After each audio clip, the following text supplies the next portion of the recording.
Hey everybody, it's tea time Thursday. We were going to do it on Tuesday, but something came up for Heather, so we switched it to Thursday. And so again, for anyone new, I'm Dr. Smith from Accomplished Health and Wellness, and I have Heather Fiore from Free State Nutrition. And so today, our tea, so I'm like a fan of mixing teas. It's just what I do. And I never know if they're going to come out good or not. And sometimes they do. And sometimes I'm like, oh, don't do that one again. So anyways, today, so we have a bug going through my house. And so I need a little immune boost. So we have, I'm trying not to cover Heather. No, I'm just kidding. So we have an echinacea and for immune support. And then I needed a little energy. So we have vanilla spice. Perfect energy. Both of them are Yogi brand, just so that you know. So if you're looking for them, the mixture is a little bit, it's not bad. It's a little zesty. It's not sweet like that tangerine one. But I thought it was good. Yeah, I like it. It definitely makes me feel better.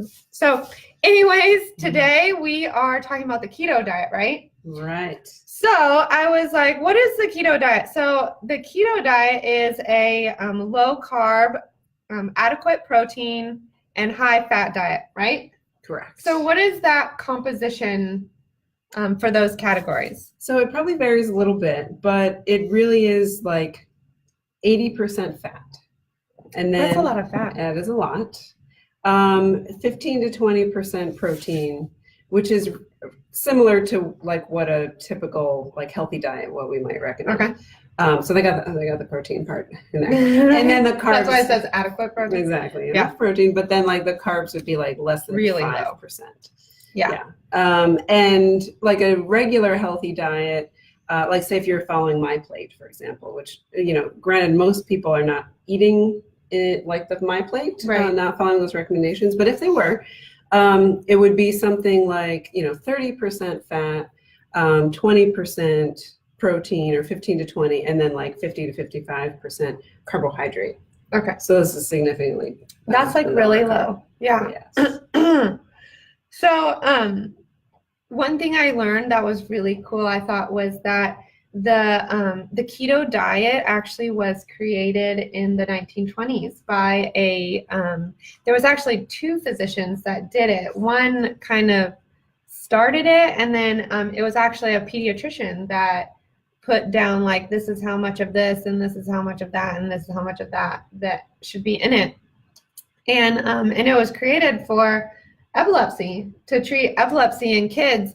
And it's kind of fallen by the wayside as far as like treatment goes because of all the anti-epileptic medication that we have now. But apparently, if you do have seizures, your kids have seizures, and your medicine isn't controlling it better or like adequately enough, you could try the keto diet, and actually it does work for that. Mm-hmm. Yeah, and I would say like just that there are dietitians that specialize in that, that work with people with like intractable seizures, that don't respond to medicine, put them on this diet, and it works really well. Yeah. So it does have a purpose. It does. We'll just say that. Yeah. Its original purpose wasn't for weight loss, but it does have a purpose. And kind of the interesting thing behind it is that it forces your body to burn fat rather than carbs, right? So that's why the fat content is so high, right? So, just kind of some, for all of you like science geeks out there that are like me and Heather. So just some information about it. So normally carbs are broken down into glucose in your liver, and then it's like sent out through your bloodstream all over your body to be used. And that's really important because there's, all over our body we use fat and glucose as energy stores, but in our brain, especially the brain's main source of energy is actually glucose. So the interesting thing about the keto diet is that if your diet is low in carbohydrates, then you're actually your liver is going to be taking fat and converting it into fatty acids and ketone bodies. And then the ketone bodies can actually pass the blood-brain barrier and enter enter the brain and be used as fuel instead of glucose, right? Yes. Yes. So when you are doing a high-fat diet like this, you're putting yourself into what's called ketosis, right? Where you're just using, so you're just using ketone bodies. And you can actually, I was reading that you can actually test for that. Well, I know that you can test for that, but some of like the newbies, I guess, will see if they've reached ketosis by testing their urine, because you can find ketones in your urine. So, and you'll see that all the time with fasting. I mean, I see that all the time in the morning with the first urine in the morning, because you're in a fasting kind of state, so it'll be higher in ketones. But if you're doing a keto diet all day long, you'll be doing ketones, right? So anyways, what kind of foods are included in this diet?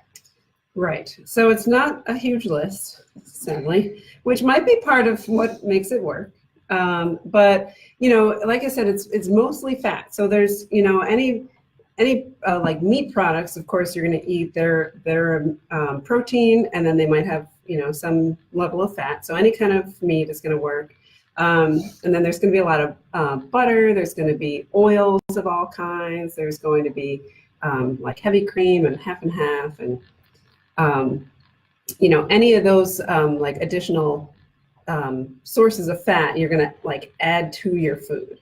Then there's non-starchy vegetables. And so depending on where people get their information for this diet, the recommendations might vary a little bit. Sure. So what would be like a starchy vegetable? Well, starchy would be like potatoes. It would be, peas. It would be corn. It would be all the good ones. Yeah. Those more hearty ones. Is sweet potato considered a sweet potato? Is it like high starchy? Yeah. Yeah, just like a regular potato.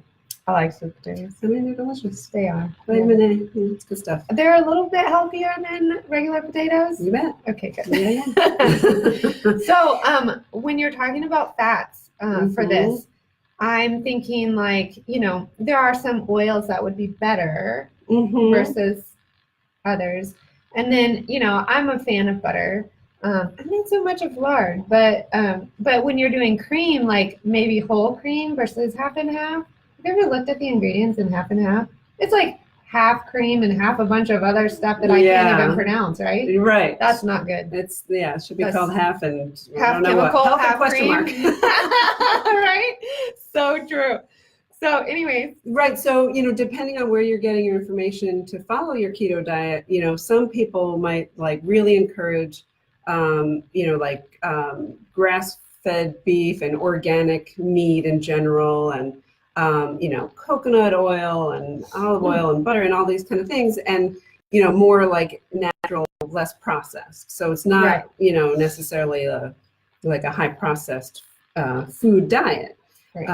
So you kind of have to pay attention to those things. You can't just go and be You're not just going to load up on a I'm going to go get the salted butter and the half and half and, whatever. Yes, right. And then so the other piece there that we haven't discussed, obviously the grain group is all entirely out. Yeah, but, so what's all excluded? So, but for fruits, the only things that tend to be included are berries, I guess, just because they don't have a lot of carbs and it's just. So do you want to know something interesting? One day I learned that, so I was up in the middle of the night, okay? And I was hungry and I wanted to eat something, and I was breastfeeding, right? And so I just wanted to eat something, and I didn't have much but grapes. So I ate some grapes. And do you know what I learned? Is that the grape, actually it takes more energy to actually process the grape in your body than the grape gives you. So I was like, hey, cool, I'm burning fat in here when I'm doing this nighttime snack.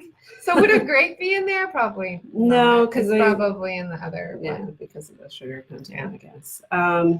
So things that are out would be your starchy vegetables, any carbohydrate food like bread, pasta, cereal, cookies, anything in the like delicious carbohydrate. This doesn't sound like a fun diet. Yeah, and then most fruits are out. Yeah. Mm-hmm. So I'm interested. And legumes. Yeah. Legumes are. They're good for you. Yeah, I'm a big Some fan. of them are like superfoods too, the legumes. Yeah. Right, but they're out.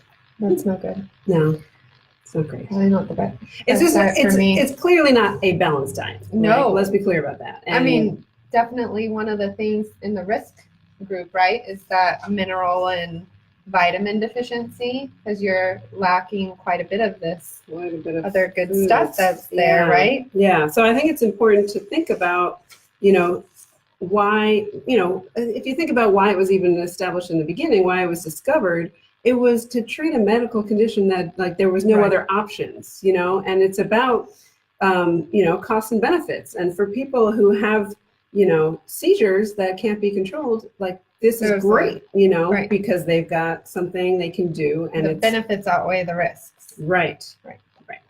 And there are some other, other diseases that it could potentially work for. So I was, seeing things like other neurological diseases, right? Dementia, which makes sense. The dementias, just like seizures, the Alzheimer's, Parkinson's. It actually works pretty well with diabetes, but mainly type 2 diabetes. The type 1, is actually pretty scary if you're doing this diet. You really don't want to be on this diet. Right. Or if you do, you really need to work with your doctor, right? Because your doctor needs to help you adjust your insulin, or you're going to be in some serious trouble. Yeah, you're going to be dead. Or somebody will have to call the ambulance for you because your blood sugar is going to tank. Yeah. So definitely don't, if you're a type 1 diabetic, do not go on this diet on your own. Right. And if you're type 2 and you take insulin, you also need to be really careful. Yes, definitely. Because obviously your carb load is what is going to be determining a lot of your insulin use. So if you're all of a sudden dropping your carb load off, you're going to be dropping yourself to the floor if you do the same insulin level. Right. So, and that's scary stuff, people can really go loopy and not know what's going on, and then they try to get help and they don't know what's going on either. You cannot make good decisions when you're in that very low low blood sugar state. Yeah. So what other things did you see? Because I saw some other benefits, so there is some better brain function with this. A lot of people say that they have clearer thinking, and the thought behind it is that the ketone bodies are processed a little bit different in the brain when they're used for a fuel, and so that might be why. I'm not sure, because there's a few of the other things that happen that make you feel really crummy that you obviously cannot be thinking brain fog, Right. That's what you're gonna have. But there was some other things that helped, like decrease inflammation. Well, that might be just because you're not eating a lot of the inflammatory foods, right? So there's a really good book called It Starts With Food. Have you ever read that book? I don't. No.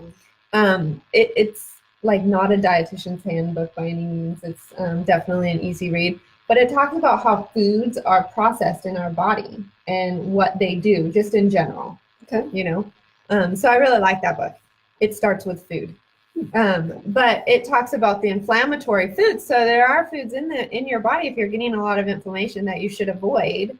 And they're being avoided already on this diet. So decrease in inflammation. I guess long term you can have some increased energy with this. Not in the beginning though. You got to get past the keto flu, which we'll talk about. But I guess long term you can get some increased energy. And of course, improved body composition.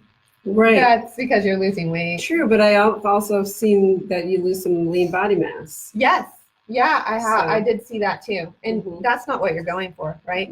And a lot of the weight loss, especially in the beginning, is water weight. And so you're losing a big amount of water weight and causing some dehydration, right? And so that can cause some problems too. And then, it is actually really good for insulin resistance. So that's why it's actually a pretty good one for diabetics, because they have some insulin resistance. Also, we see that in PCOS, so polycystic ovarian syndrome. They have insulin, and metabolic syndrome. We see that. So they have insulin resistance. And so this does decrease your insulin resistance because your carb load is less, but it's not sustainable. Well, right. And that's where those, the pros and cons and the benefits probably don't outweigh the negatives. For most people, and especially if you're just trying to lose weight, because it is so restrictive. I mean, there's so many things that you can't eat on this diet, and it's hard to go out to dinner, and it's hard to go to someone's house. And it's hard to like your life. It's hard to like life without carbs. I mean, that's just how I feel. Me too. So it has to be really worth it to you. If it's gonna prevent your seizures, you're a little more motivated than you're just trying to lose weight, when there's so many other ways to lose weight or not do that. Also, maybe just worry about health. And so it really can be potentially. I think it's worth talking about the potential dangers for people trying to lose weight. Well, like the dehydration. Yes. So dehydration is just bad in general. Some people have to actually go to the hospital and get IV fluids for this because of the dehydration. So when you do that, you're just gaining back your water weight, right? But when you get dehydrated, other things that it can cause are leg cramps. So Charlie horses, that are waking you up in the middle of the night, and you're trying to tell somebody to straighten your leg or bend your foot or whatever. Yeah, that's your keto diet. So you don't want to do that. So there's also a keto flu that goes along with this. And it's seen in the first couple of days to weeks, the first week or two. And it lasts a couple of days. And it's fatigue and brain fog, increased hunger, headaches, poor sleep, nausea, and then decreased physical performance. So if you get that in the beginning, it's so common that it's called the keto flu. And that's your diet doing that. So when you're doing a lifestyle modification, which really, when you're trying to lose weight, right, you should be doing a lifestyle modification, not a fad diet. So when you're doing a lifestyle modification, it's going to be uncomfortable because you're changing your habits, but it shouldn't give you the flu symptoms. Okay. And don't you get stinky breath too? You get a ketone breath. Yeah, you get ketone breath. And it comes out of your sweat. It does. Yes, your sweat is stinky. Your urine is stinky. It's ketone urine. Your feces can even be stinky with it too. It's that nasty smell. Sort of sweet, right? It is sweet. It is, but it's not sweet. No, it's not sweet in a good way. It's pungent sweet. Yeah, it's not fun. No. And people will comment on it. Let's just face it. And if you're at the gym, they're going to be keto diet, right? But they know because they were doing it too. Yes, right. What else? Constipation. That's another one, which is kind of interesting to me because of all the fat. Fat lubes things up. And a lot of times, when you take, there's this diet pill out there. I can't not think of it off the top of my head. It's right there on the tip of my tongue. But what it does is it causes you to not absorb fat, right? Oh, yeah. And so you get diarrhea. So I'm kind of surprised that with this high fat, but it's because of the lack of fiber, right? Yes. Right. I mean, you're not eating any grains. You're not eating whole grains. And, you're limiting your vegetables. You're basically not eating fruit. Fruit is a garnish, is how they describe it. Right, I love fruit. No. So, obviously you're not going to get enough fiber or legumes, anyway. And you don't have the energy to exercise either, so. I don't think so. So the other thing there is bone loss, right? Because, you're probably not getting enough calcium and vitamin D and then, just the other minerals that go along with that. So definitely bone loss. And, what does bone loss put you at risk for? breaks. You're young. You don't want to broken anything. I had a broken ankle recently. It sucked really bad. So don't do that. What else? Increased heart rate. And that's oftentimes related to decrease in salt and also dehydration. So if you're starting to feel like your heart is racing, skipping beats all of a sudden, eat some carbs, and that will help. Kidney stones. Yeah, that makes sense. And they saw that a lot actually with the kids that were the epileptic kids even. They saw kidney stones in the kids. And then occasionally you'll see ketoacidosis, but I've heard that that's rare, but they have seen it with this diet. Really? Mm-hmm. It's not supposed to happen, right? But it can. So, and you know why? Because not everyone follows the book. They didn't read the handbook when they came out, so some people get it. And then increased cholesterol, duh. Right. But and sometimes it's good for your cholesterol to increase, right? Because you want your good cholesterol to increase. Right. And I think they see that, but I think the long term is like that it potentially is not good for you. Right, because you don't want your triglycerides and your LDL. Sorry, you want your HDL to go up, but you don't want your LDL to go up. And actually, the interesting thing about cholesterol is that there's good and bad of both good and bad cholesterol, right? So even if your HDL is going up, it might not be the good kind, it might be the bad kind. So, and then the rash, the keto rash, it's so common. So if you're getting the keto flu and the keto rash, the diet's bad for you, right? Like, don't do the diet. Okay, so the rash is oftentimes seen in women, actually more than men. And it's like this, it can be pink or brown little rash. And it's oftentimes on your, or red, sorry. It can be red, brown, or light pink. And it's itchy and it's raised. Here I am scratching myself, but I don't have the keto diet, I'm still scratching myself. And it's mainly found on your neck, your back, your chest, your shoulders, your torso, and your armpits. But it's less on your extremities. And it has a fancy name. It's called prurigo pigmentosa. Can you say that like 20 times? Prurigo pigmentosa. That's a tongue twister. And so how do you get rid of it, right?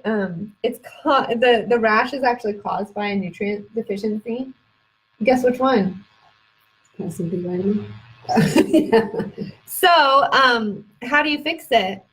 Eat carbs. Eat your carbs. Yeah, actually, what they say is that if you kind of increase your carbs quite a bit, it'll go away within 2 days even.